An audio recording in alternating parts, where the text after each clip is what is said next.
Subsequent chapters में भी आएंगी, बट मैं छोटा सा सिर्फ इतना बोलना चाहती हूँ। Program is a passive entity, meaning anything which is stored on the hard disk, सारे प्रोग्राम्स है मेरे। बट जो प्रोग्राम मैं रन कर रही हूँ, जो प्रोग्राम मेरा मेन मेमोरी में है, जिसको मैंने डबल क्लिक करके ओपन किया है, that becomes my process. So a program in execution, a program in execution is known to be a process and it is known to be an active entity। जो double click करके open कर लिया, जो run हो रहा है, वो एक एक्टिव एंटिटी है। अपार्ट फ्रॉम दैट जितनी भी चीजें तुम्हारी हार्ड डिस्क पे पड़ी हुई हैं, वो सारी की सारी क्या कहलाती हैं? Passive entity. सो किसी भी प्रोसेस को अपना काम कंप्लीट करने के लिए उसको रिसोर्सेज चाहिए, सीपीयू चाहिए, मेमोरी चाहिए, आईओ चाहिए, फाइल्स चाहिए, और साथ में उसका जो डेटा जो है वो इनिशियलाइज होना चाहिए। सो बिफोर द स्टार्ट, जब भी कोई प्रोसेस को मैं रन करना चाहती हूँ, तो उसको सारे के सारे रिसोर्सेज एलोकेट किए जाते हैं। एलोकेट करने में सबसे पहले तो उसको डबल क्लिक करते हैं तो वो रैम में आता है। पहला रिसोर्स उसको कौन सा चाहिए? रैम चाहिए होता है। फिर उसके ऊपर सीपीयू एक्शन करता है तो उसको सीपीयू मिल जाता है।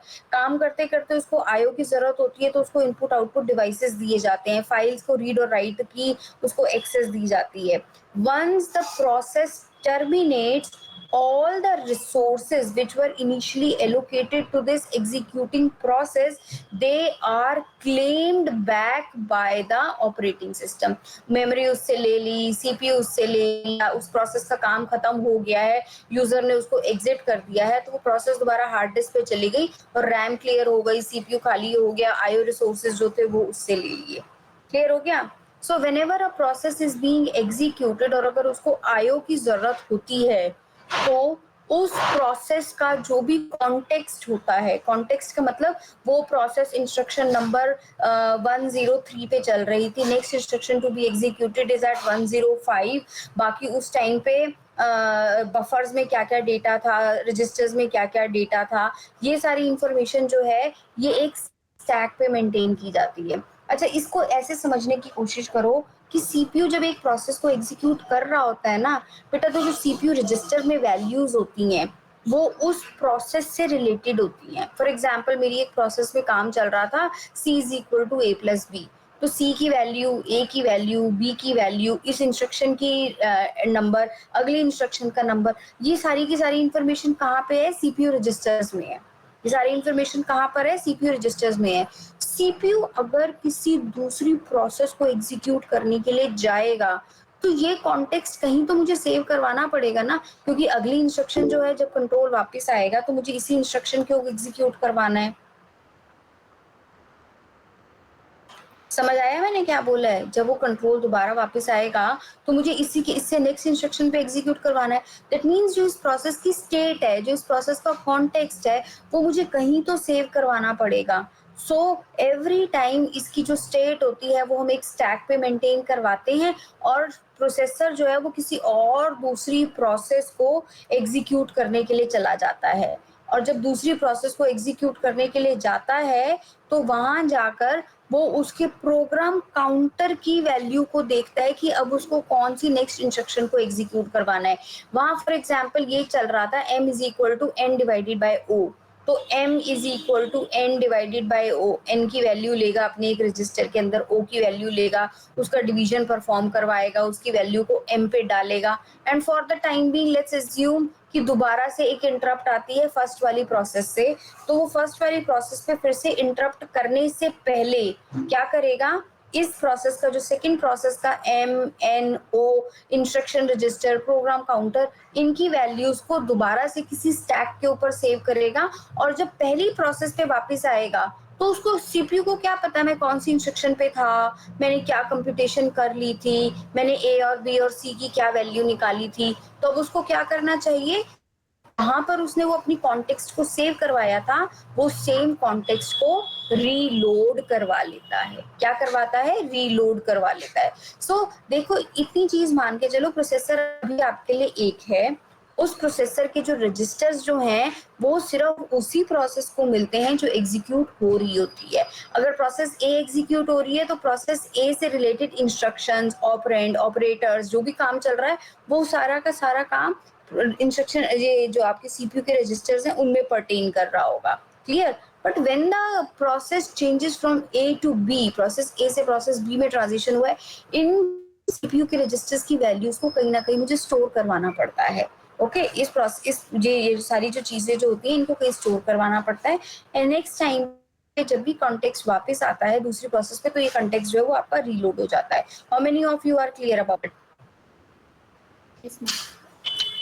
एक ही बड़ी फीबल सी आवाज थी, बाकी बच्चों को समझ आ रहा है मैं क्या बोल रही हूँ?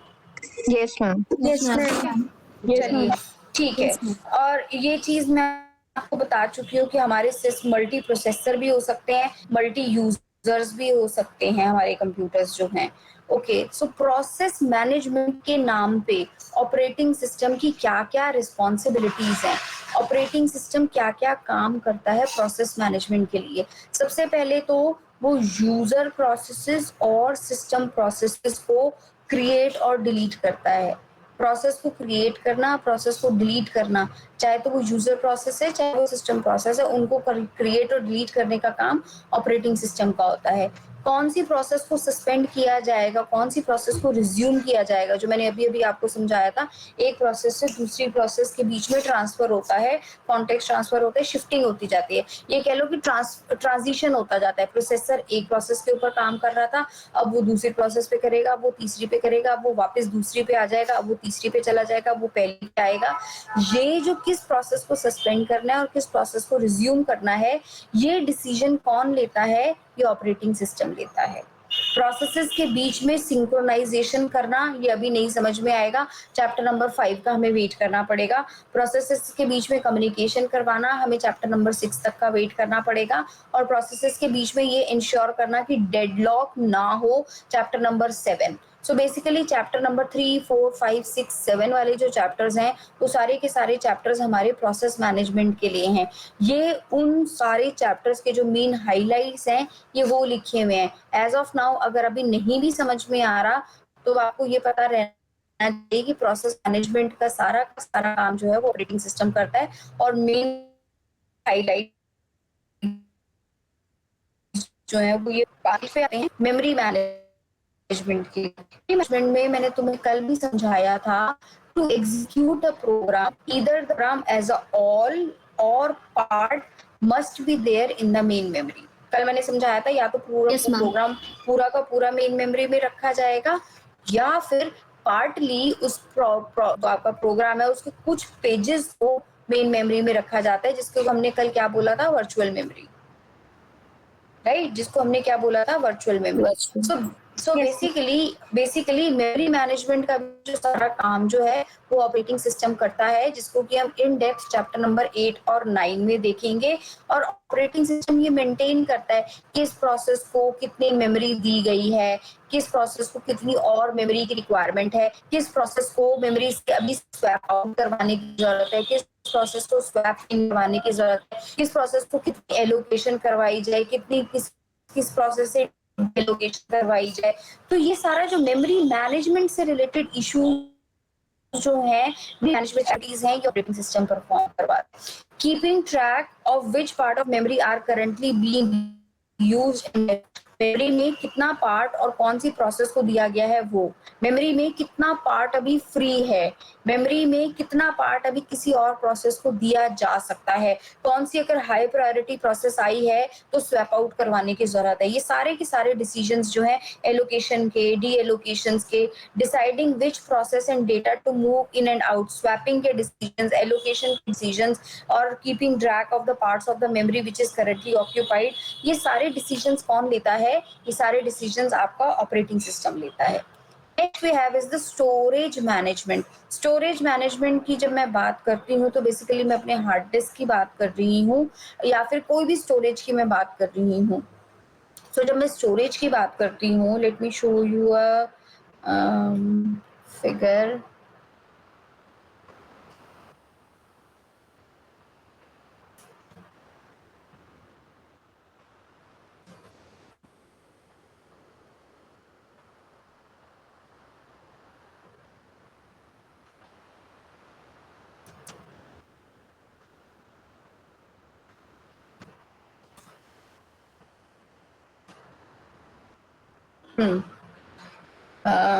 मुझे ये इसको let me take this figure.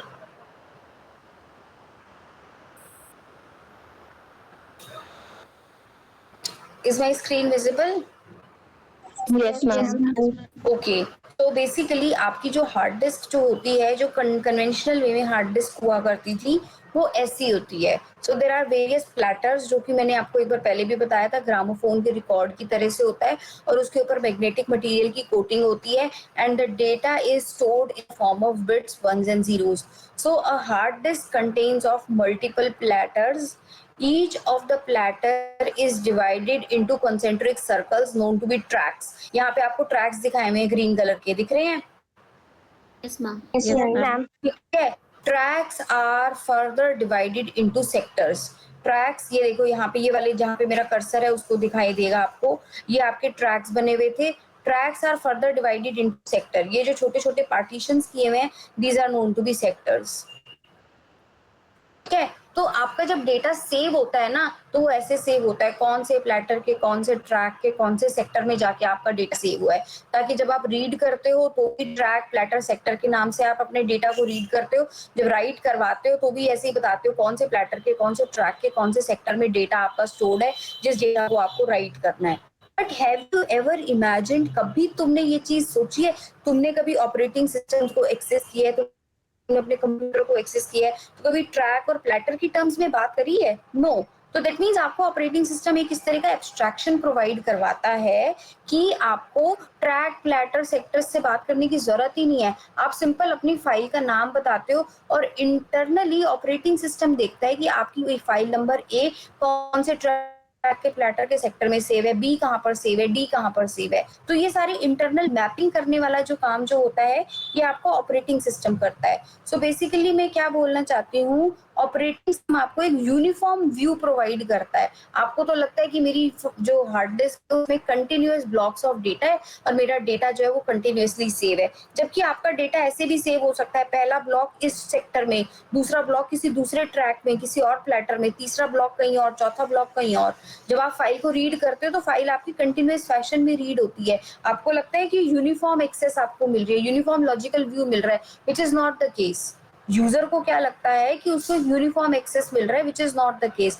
जबकि इंटरनली आपकी जो मेमोरी जो होती है वो, ये अभी मैंने सिर्फ हार्ड डिस्क दिखाई है, टेप होगी तो टेप में अलग है, एसएसडी है तो एसएसडी में अलग है, सीडी है तो सीडी में ऑर्गेनाइजेशन अलग है, पेन ड्राइव है तो पेन ड्राइव में ऑर्गेनाइजेशन अलग है. बट यूजर को क्या दिखता है, यूजर को तो सिर्फ एक फाइल एक्सप्लोरर दिखता है, फाइल एक्सप्लोरर में उसको फाइल्स नजर आ रही होती है, फाइल्स को वो डबल क्लिक करता है तो उसकी सिंपली वो फाइल खुल जाती है. सो बेसिकली यूजर से वो सब कुछ एब्स्ट्रैक्ट करवा दिया जाता है. यूजर को सिर्फ ये नजर आता है कि हाँ मेरे पास तो डायरेक्टरीज हैं, डायरेक्टरीज के अंदर फाइल्स हैं, मैं फाइल्स को क्रिएट कर सकता हूँ, डायरेक्टरीज को क्रिएट कर सकता हूँ, फाइल्स को परमिशंस दे सकता हूँ, मैनिपुलेट कर सकता हूँ, रीड कर सकता हूँ, राइट कर सकता हूँ, स्टोर कर सकता हूँ, एंड सो ऑन.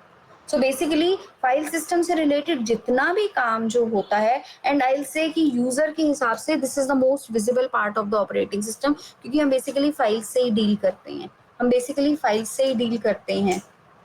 ठीक है. सो यहाँ पर आपका क्या है कि आपकी फाइल्स जो हैं that is organised into directories. User का क्या काम हो, मतलब ऑपरेटिंग सिस्टम क्या करता है, फाइल्स को क्रिएट और डिलीट करने का काम करता है, डायरेक्टरीज को, फाइल्स और डायरेक्टरीज की मैनिपुलेशन का काम करता है, mapping of files into storage devices. Mapping जो मैंने तुम्हें अभी बताई थी, तुम्हारे हिसाब से तो वो सिंपल फाइल ए है, पर फाइल ए कितने टुकड़ों में अलग अलग अलग लोकेशंस पे, हार्ड डिस्क पे या लेट्स से किसी और सेकेंडरी स्टोरेज पे सेव हो रही है, किसी और सेकेंडरी स्टोरेज पे सेव हो रही है. तो ये सारा जो मैपिंग का काम है, तुम्हारी एक फाइल के 5 पीसेज हैं जो अलग अलग ट्रैक्स के अलग अलग सेक्टर्स में सेव्ड है, ये सारी मैपिंग का जो काम जो है ये ऑपरेटिंग सिस्टम करता है. End of course backup and stable storage पे ये सारा काम भी आपको ऑपरेटिंग सिस्टम निभाता है. Next is mass storage. Mass storage भी हम अपनी, देखो सेकेंडरी स्टोरेज की जब मैं बात करती हूँ तो बेसिकली मैं अपने हार्ड डिस्क की बात कर रही हूँ या एसएसडी की बात कर रही हूँ नाउअडेज. और जबकि मैं मास स्टोरेज की बात करती हूँ तो वो ऐसी स्टोरेज होती है जहां पर मुझे for a longer period of time data को स्टोर करके रखना है, जो मैं डेटा को आर्काइव करती हूँ. बैंक्स होते हैं, बैंक में उनकी डे टू डे बेसिस की इतनी ट्रांजैक्शंस होती हैं, तो वो डेली बेसिस पे डेटा को आर्काइव करते हैं। I hope you understand the term archive. So वो अपना मैग्नेटिक टेप्स वगैरह पे अपनी डेटा की एक बैकअप कॉपी मेंटेन करके रखते हैं। सो ऑपरेटिंग सिस्टम वहां पर भी जो आपके मास स्टोरेज होते हैं, उनकी भी ओवरऑल मैनेजमेंट करने का जो काम है वो ऑपरेटिंग सिस्टम का ही होता है। फ्री स्पेस को मैनेज करना, स्टोरेज एलोकेशन को मैनेज करना, ये सारे काम जो हैं, अभी के लिए मैं बहुत फटाफट रश अप कर रही हूँ, क्योंकि बिलीव मी गर्ल्स, ये जो अभी मैं सिर्फ एक एक स्लाइड में दिखा रही हूँ, ये कम से कम 2-2 3-3 चैप्टर्स हैं तुम्हारे। प्रॉब्लम यही है इस ऑपरेटिंग सिस्टम के पेपर की कि फर्स्ट चैप्टर में उन्होंने सब कुछ डालने की कोशिश की हुई है। जो टिल दिसंबर तक मुझे पढ़ाना है, वो सारा कंटेंट मुझे फर्स्ट चैप्टर में एक बार गो थ्रू करना पड़ेगा। सो इसको भी मैं फटाफट से रश अप कर सकती हूँ। So now this is an important slide जिसको कि मैं दिखाना चाहती हूँ। यहाँ पर आपको डिफरेंट स्टोरेज के लेवल्स या स्टोरेज की हिरार्की दिखाई हुई है। The closest to the CPU is CPU registers, then at level 2 it is cache, main memory, solid state disk, magnetic disk and so on. Size देख लीजिए आप, साइज में ऑब्वियसली सीपीयू रजिस्टर्स तो limited ही होते हैं, so their size is less than 1 KB, 16 MB, 64 GB, ये भी 64 GB on upper side है। मेरा कंप्यूटर जो है उसकी भी 8 GB है, और तुम लोगों ने भी चेक किया था मोस्टली कि तुम लोगों की 8 GB थी, राइट? किसी की 8 से ज्यादा थी, किसी की 8 से ज्यादा जीबी थी रैम? अरे बच्चे जवाब तो दिया करो मुझे।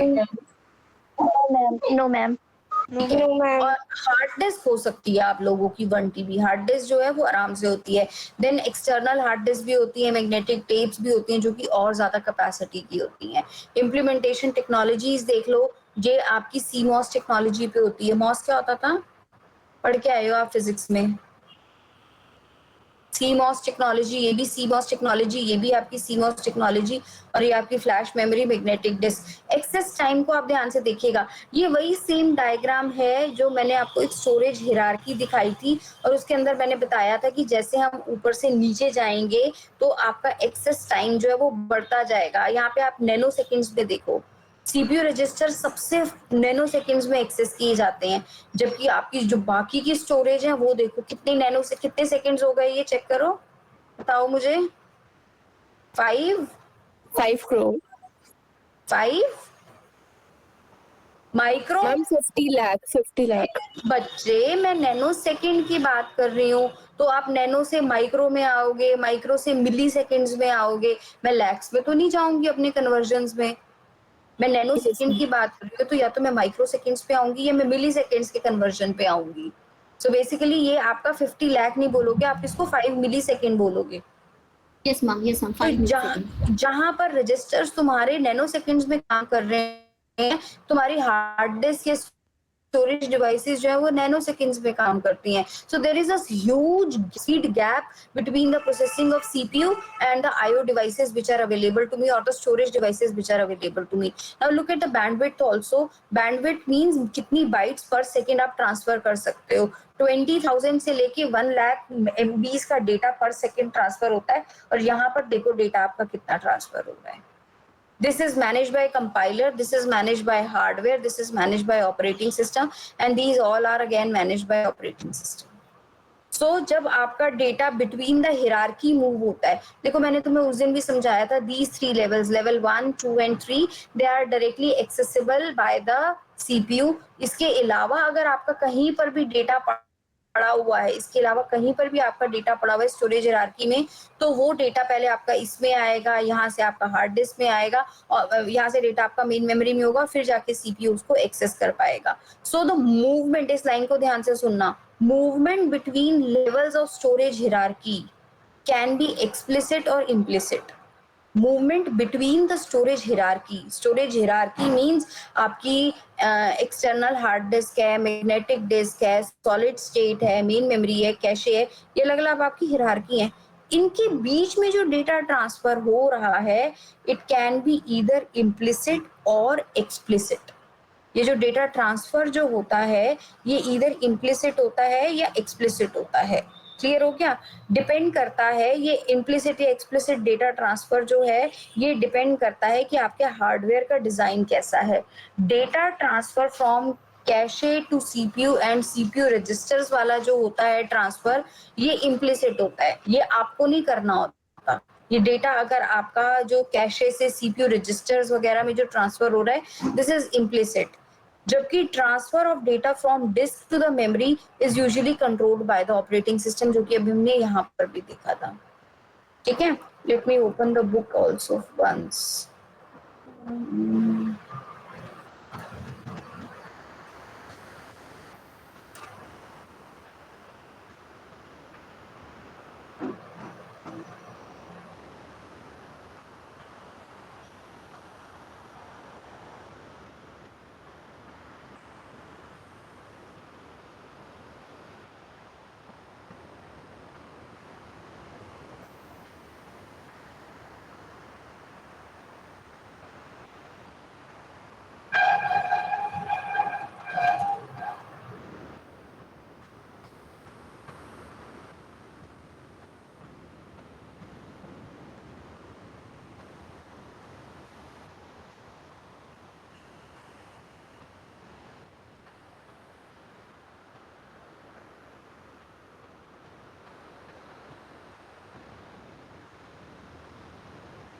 Read this paragraph. The movement of information, देखो आप डबल क्लिक करते हो कुछ भी, आपका डेटा मेन हार्ड डिस्क से मेन मेमोरी में आता है, मेन मेमोरी से फिर वो कैशे में जाता है, कैशे से वो लेट से आपका हार्डवेयर रजिस्टर्स में चला जाता है। यहाँ पे आपको दिखाया हुआ है कि लेट से आपका एक इंटीजर ए था, ठीक है, जिसको कि आपने स्टोरेज हिरार्की में मतलब आपने ओपन किया, तो ए जो था वो पहले मेन मेमोरी में आया, मेन मेमोरी से वो कैशे में आया, कैशे से लेट से वो हार्डवेयर रजिस्टर में आया।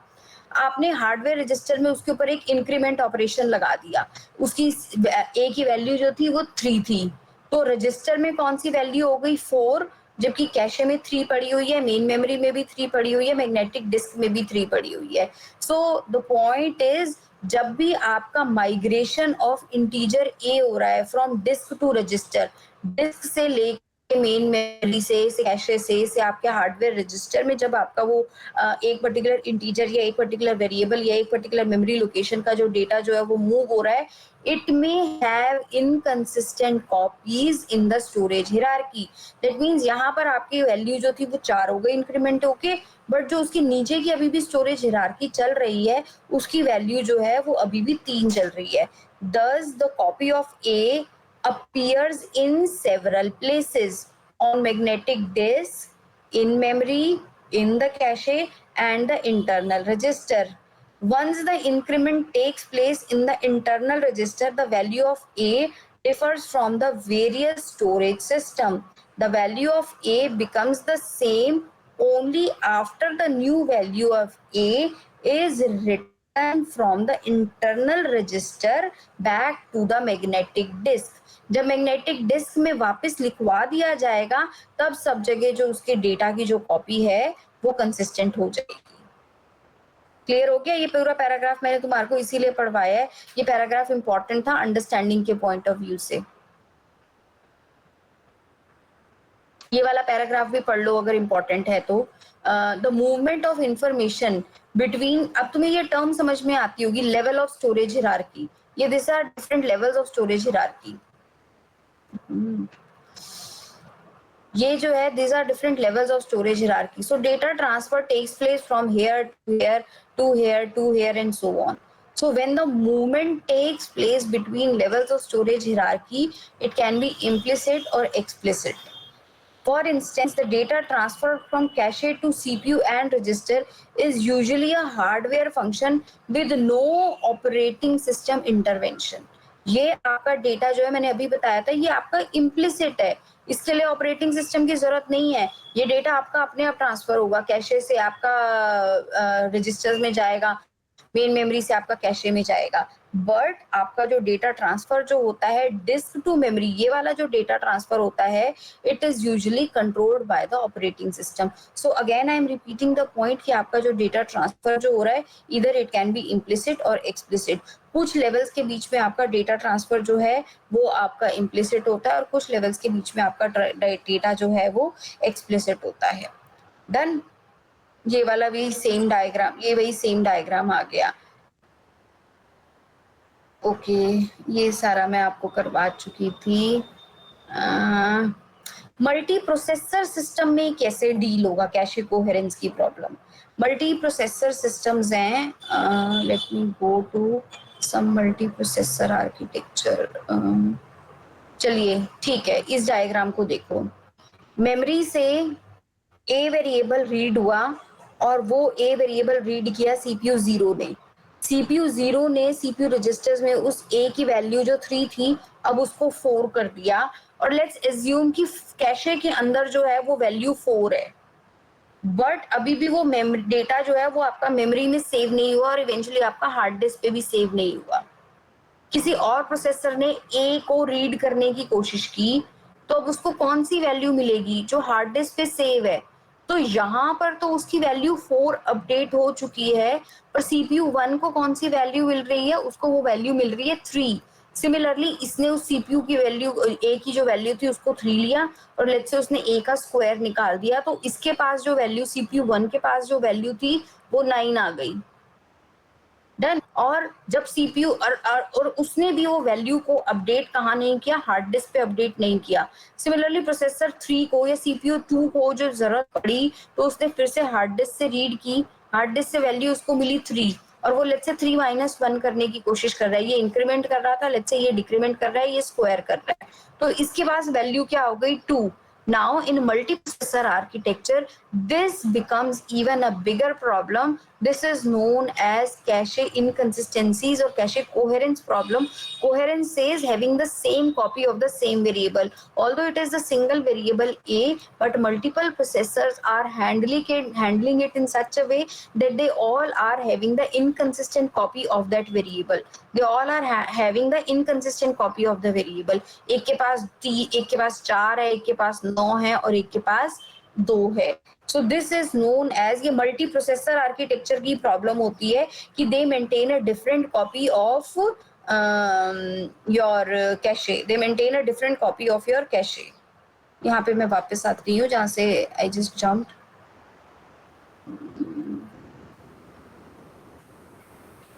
कितने बच्चे ऐसे हैं तुम्हारी क्लास में जो जाके परफॉर्म करेंगे अभी? ये सब तुम जो भी बच्चे क्लास में प्रेजेंट हैं उन बच्चों ने लाइव स्ट्रीमिंग ही अटेंड करनी है।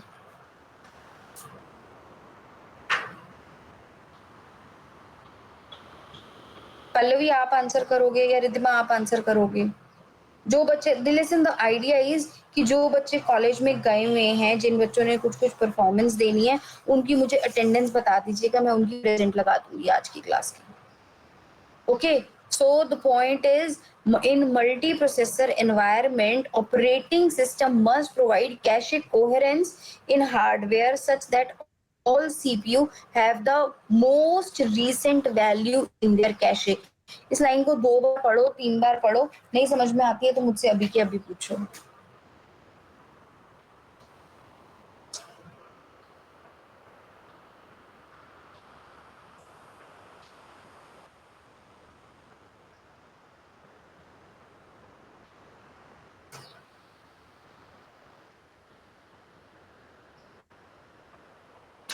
मैं वेट कर रही हूँ तुम्हारे आंसर का कि तुम्हें समझ में आ गया। Yes, ma'am. Clear, ma'am. Yes, ma'am. Clear? Okay, the only thing Yes, is operating system needs to maintain cache coherence. Means consistent copy.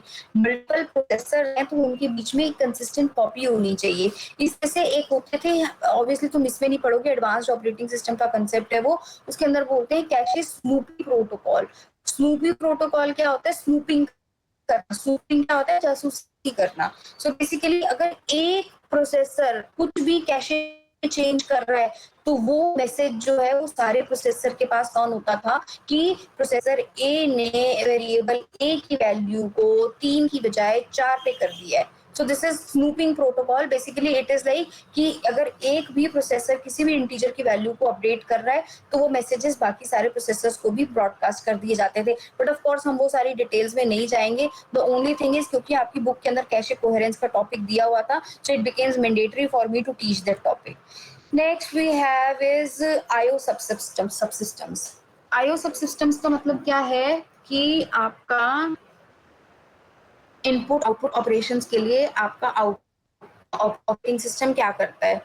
देखो, तुम प्रिंटर को एक्सेस करो, कोई भी प्रिंटर को एक्सेस करो, डेल का करो, चाहे एचपी का करो, या लेट्स से किसी और कंपनी का करो, या लेट्स से तुम किसी भी कंपनी के कीबोर्ड को एक्सेस करो, या लेट्स से तुम किसी भी कंपनी के पेन ड्राइव को एक्सेस करो, आपको एक कॉमन इंटरफेस नजर आता है। सो बेसिकली मैं क्या कहना चाहती हूँ, ऑपरेटिंग सिस्टम किसी भी आईओ डिवाइस की पिक्यूलैरिटीज जो है ना, उसको हाइड कर देता है। आपको उसके इंटरनल्स में फंसने की जरूरत नहीं है। आपको एक नीट एंड क्लीन सा इंटरफेस नजर आता है, सिंपल आपने प्रिंट करना है या आपने स्कैन करना है, आप बटन क्लिक से आप अपना सारा काम कर सकते हो। बट ऑपरेटिंग सिस्टम सोचो टेक्निकली कैसे करता होगा। दो अलग अलग हार्डवेयर डिवाइसेस हैं और दो अलग अलग हार्डवेयर डिवाइसेस के बीच में इंटरफेसिंग हो रही है। आप प्रिंट कमांड देते हो, वही कमांड जो है वो प्रिंटर के पास जाती है, जो सेट ऑफ पेजेस आपने बोले होते हैं वही सेट ऑफ पेजेस जाते हैं और उसका प्रिंट नजर आ रहा है। सो बेसिकली जो इनपुट आउटपुट डिवाइसेस से आपकी जो इंटरेक्शन का जो काम है वो सारा भी ऑपरेटिंग सिस्टम करता है। एंड ऑपरेटिंग सिस्टम ये सारी डिटेल्स को, ये सारी डिजाइन्स जो अंडरलाइन डिजाइन्स होते हैं उनको यूजर से हाइड करके रखता है। सो बेसिकली आपकी ये दो तीन चीजें होती हैं कि आपकी बफरिंग होती है या स्पूलिंग होती है। स्पूलिंग का मतलब क्या होता है कि आपकी बहुत सारी जॉब्स अगर ओवरलैपिंग में चल रही हैं, जैसे मैंने तुम्हें उस दिन भी एग्जांपल दिया था, आप प्रिंट कमांड दे देते हो 1 से लेके 50 तक के पेजेस को प्रिंट करने की।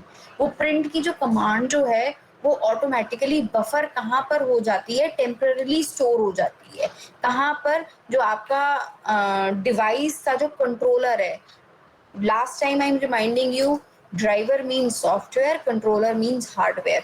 सो आपका जो डिवाइस का जो कंट्रोलर है, कंट्रोलर के बफर में जाके, कंट्रोलर के बफर में जाके आपका डेटा सेव हो जाएगा। सो अगर आप अपनी उस टाइम वर्ड की,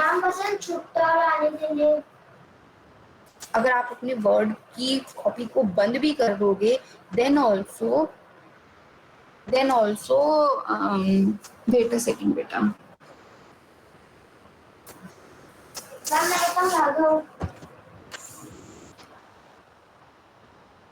सो जब आप अपनी वर्ड की फाइल को बंद भी कर दोगे, then also the content of the file is buffered in the controller. So similarly caching भी यही होती है और स्पूलिंग भी यही होती है कि अगर आप साइमल्टेनियसली 2-3 पैरेलल में जॉब्स भी दे रहे हो तो भी वो आपका मैनेज हो जाएगा। I think I should stop it here now, because अगर आप लोगों में से किसी ने कॉलेज जाना है तो you can leave. Let me take the attendance, क्योंकि ये वाला जो टॉपिक है कि मैं इकट्ठा करवाना चाहती हूँ सारा पोर्शन, ये थोड़ा लंबा चलेगा, ये कल की क्लास में मैं करवाऊंगी। आर यू अवेयर कि कल छुट्टी डिक्लेयर हो रही है, कुछ ऐसा है क्या?